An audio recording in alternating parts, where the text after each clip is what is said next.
here with one of the pioneers of gaming programming, Mr. John Carmack himself. Thank you so much for taking the time to talk to us. This must be such an exciting weekend for you. Well, it's like somebody just mentioned to me that this was the 11th QuakeCon, and that was a shock to me. It just seems like only yesterday that it was this tiny little thing in a Best Western hotel. So when I come down here and look around at all of this stuff, it's really cool. We've taken over the management of it in recent years as it's gotten so huge and needs sponsors and all of this stuff. But fundamentally, it wasn't something that we set out to do. It happened by itself.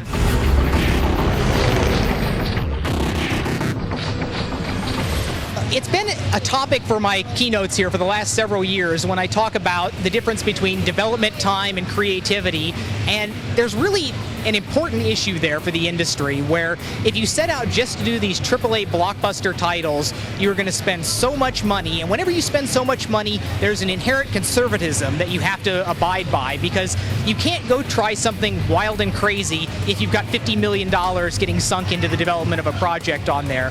So there's a lot to be said for platforms that allow people to do projects for less money so that they can try more creative things.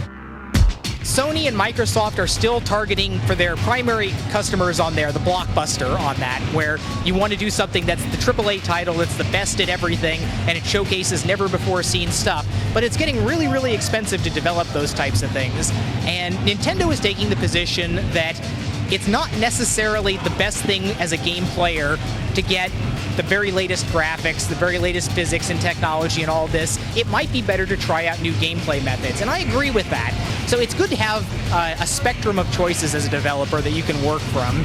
I will be surprised if Nintendo winds up having larger total gross console sales numbers than Microsoft and Sony, but I think that they've picked probably an intelligent direction to go considering that they don't have the same resources to throw at it that Microsoft and Sony do.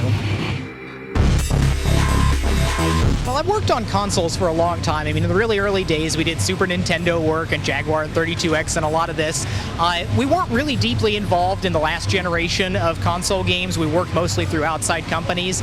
But I've always been interested in consoles because the trade-offs are a lot different than the PC because it's not so general purpose. You don't have to worry about compatibility with a million different things. You can really generally make something for a given amount of hardware about 4 times better if you know exactly what you're working on. So it's always been interesting on there, but now for the first time we have consoles that are really just as good as the PCs that we can target directly rather than building on the PC and sort of cutting it down and making it work on the consoles. So we have sort of reached a new milestone point for that, and it is exciting. I'm enjoying the work that I'm doing a lot on there. It's a little bit more trouble to try and keep everything in sync all at the same time, but we are making our decisions mostly around the consoles now because the PCs they'll keep up, they'll at least keep parity, and eventually the PCs do get faster. I mean, people think that the consoles are 10 times more powerful, but really a high-end PC is already more powerful than the brand new consoles. More so than any previous console generation, the next generation consoles have all the power of a really high-end PC, both in terms of memory, processing, and graphics. They're not equivalent to if you spend a couple $1,000s on a PC, it's going to be more powerful than your $500 console, but they're incredible values for the money, and they're really good development targets now, where it used to be you would make pretty serious compromises when you were developing for a console in terms of the development tools that you could use, the resources you'd have available. But now, honestly, they're probably better than PCs to target for because they've always had the benefits of being a nice closed platform. But now the tools are really great for them, the hardware's really nice, and I'm having a lot of fun developing for the platforms. Relative-wise, you can say that the PS3 has more peak theoretical power, but it's more difficult to develop for. And I could go on for hours on the exact reasons why that's so, but to sum it up, that's the answer. The PS3 is a little more powerful, but harder to develop for. We have not started directly targeting Windows Vista on anything. We don't expect any real problems. Early on, there were a lot of potential issues with OpenGL compatibility, but Microsoft does a very good job with compatibility on there, and we don't expect any huge problems targeting that. We don't think that there are any particularly novel features in the operating system that will be that important to us. We will not be targeting DX10 for this generation of titles. There's just not going to be a large enough installed base. That'll have to wait for our next generation of titles after this before we really start taking advantage of the extremely new touted features, because honestly they don't exist in hardware yet. We have to wait for the hardware to catch up with the specifications.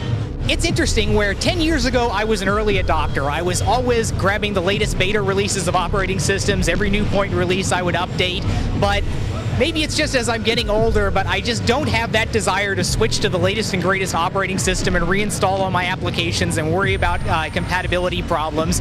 I think we may be sort of over a knee of a curve in terms of benefits for upgrading on there. It'll happen automatically as people buy new computers in the upgrade cycle, but I wouldn't be surprised if adoption of people reinstalling operating systems is a little bit sluggish going forwards.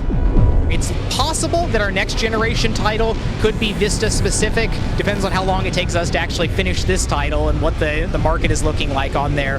But we don't have a really strong internal push for it. Life's always better for a developer if you're not supporting multiple platforms, but there's not a strong enough pull from the Vista platform to make us want to kick off customers that would otherwise not be playing it. Well, last year I released the source code for Quake 3, and that's been a sort of my tradition now for quite a few years, where as soon as we've completed and sort of matured the next generation title, I'll go and I'll release the source code for the previous title. And most of that does go back to just these memories that I have of being 14 years old, playing games on my computer, and wishing I had the ability to go in and look at how the game was written, maybe change it a little bit. And now that I'm in the position of creating those games, that there probably is that 14 or 28 or however year old person that's thinking those exact same things, being able to actually make that come true, to be able to put it out there and let them see exactly how it's put together and change anything that they want on that, that's something that I have been very proud to be able to do all these years.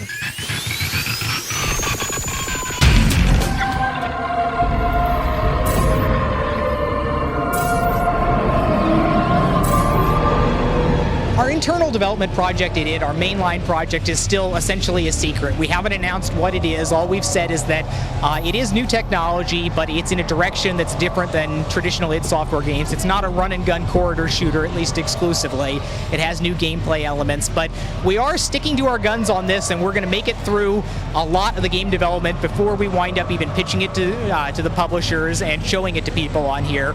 Because for years, we've had this classic problem where whenever we do new graphics technology, there's this huge urge to go exploit it and do something really cool that nobody's ever seen before and show it off.